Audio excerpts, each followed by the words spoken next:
What's up, Cartmasters? Nightside back with another video. Capcom has finally dropped the second to last weapon trailers, the Lance, and my personal favorite, the Longsword. We're going to break down the trailers as always, but don't forget to drop a like, comment about what you feel about any of the weapons I covered, and smash the subscribe button and the bell icon to find out when I post up next. Let's get to it. In what seems to be the master rig to China down armor, the Lance demos off two new skills. The switch skill, Shield Tackle, which swaps with Guard Dash, and the Silkbind, Skyward Thrust, which swaps with Anchor Rage. The Skyward Thrust is pretty straightforward. The hunter shoots a wire bug up into the air, which then launches them while quote-unquote thrusting the lance towards the heavens and then pierce the earth on the way down. The descending thrust causes multiple hits.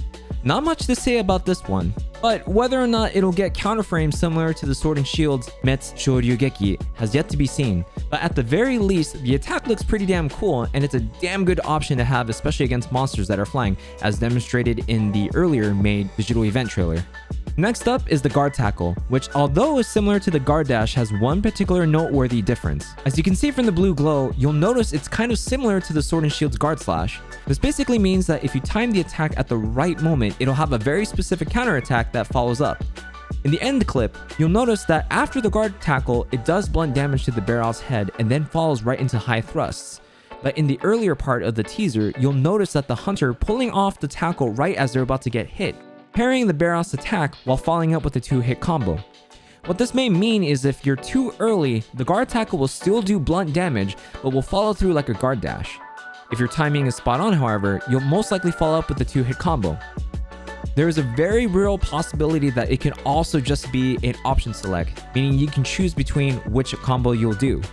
Now this is a very nice addition to Lance's kit, especially for those who wanted to rely less on the power guard. The only question is, however, how much stamina this move will take. The video ends off with a well-timed Guard Dash into a leaping thrust, skill swap into 2 more thrusts, Shield Tackle through the head, followed by a couple of high thrusts, finishing off with a Skyward Thrust flinching the Barroth. And now my personal favorite for last. Demoing off the Lunagaran armor, we've got the Longsword, showing off the new Silkbind Harvest Moon, and the switch skill Sacred Sheath combo, which replaces the standard special sheath. The Harvest Moon Silkbind is the technique that was briefly teased off in the recent trailers. The hunter casts out Iron Silk Ring from the wire bug, which narrows the hunter's range of attack, but boosts Spirit, which does a couple of things. Spirit gauge will not deplete, and any counterattack performed will deal additional hits. This move is basically Unhinged Spirit from Generation's Ultimate, but on steroids. We can clearly see the Foresight Slash deal 2 hits. Obviously, the Spirit Round Slash doesn't get doubled because it's a Spirit finisher and not a counter. The EI Spirit Slash, on the other hand, does so many hits. 2 hits for the initial contact and then a total of 6 hits that follow. EI Spirit Slash was already stupid strong in Rise, but now got even more busted. I'm pretty sure Serene Pose will also be affected by this as well, as it's technically a counterattack.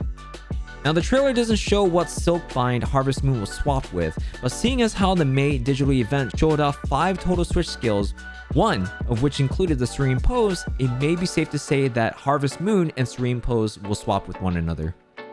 Especially because how much it'll buff the Longsword counters, I'm pretty sure the cost will remain 2 wire bug gauge, otherwise the Silkbind would be way too busted. Finally, the Sacred Sheath combo. A slow methodical movement that can be executed following an attack, just like your Foresight Slash and Special Sheath. The sheathing animation takes quite a bit of time, but it allows you to harness the increased spirit to unleash a flurry of slashes, which attack power scales according to your spirit gauge level. The one drawback that's not demonstrated is that your spirit gauge level will drop by 1 should you be attacked beforehand, which cancels the move. A couple of things to point out. The teaser shows the Special Sheath at basically no Quick Sheath equipped. As Special Sheath's animation is drastically cut with Quick Sheath 3, there is a very real possibility that Sacred Sheath combo will be affected by Quick Sheath, and quite possibly Focus as well, as you can charge the actual attack after sheathing. How this will affect the Longsword meta of abusing your counters for resource management, particularly EI Spirit Slash, to not only deal stupid amounts of damage but also raising your spirit gauge level, is yet to be known. An even bigger question than that is if EI Spirit Slash will be nerfed. In Iceborne, if you mistimed the EI Spirit Slash, you actually lost a level of spirit gauge, whereas in Rise, you don't. as Sacred Sheath combo is currently the only technique that can actually make the hunter lose the spirit level, there is a very real possibility that for the sake of balancing, that this may also apply to EI Spirit Slash as well. The end of the teaser finishes off with the hunter performing a soaring kick into the Spirit Helmbreaker, which drops the spirit level from red to yellow. Swap evading into the wired Sakura Slash, which gets them back into red. The hunter then follows up with the Sacred Sheath combo, slowly charging up, and then finally finishes by unleashing the flurry of slashes. And that just about does it. A reminder to anyone watching the weapon trailers, keep in mind that Capcom doesn't show all their cards when it comes to teasers. You best bet that there will be more coming into the full game. We also have one more set of trailers left, Dual Blades and the Light Bowgun. I hope you look forward to my breakdown there. Don't forget, you guys can catch me live on Twitch where I stream a variety of games including Apex Legends, Elden Ring, and of course, Monster Hunter.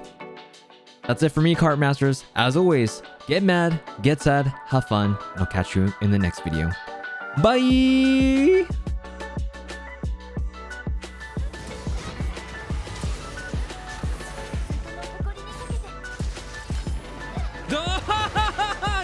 Let's go, dude!